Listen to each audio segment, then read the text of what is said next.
আমি মাকে খুশি করতে গেলে বউ নারাজ, বউকে খুশি করতে গেলে মা নারাজ, কিন্তু আমি একজন মানুষ কোন দিকে যাব?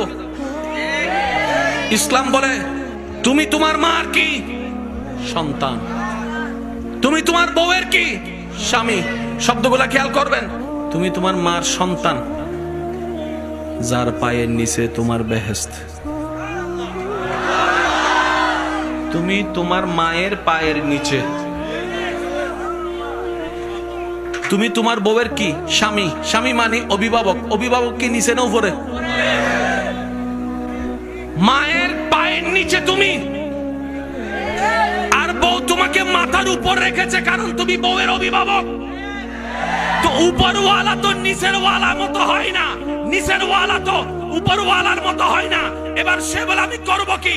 বলে যে শোনো, তুমি মাকে মাথায় রাখো, বউকে বুকে রাখো।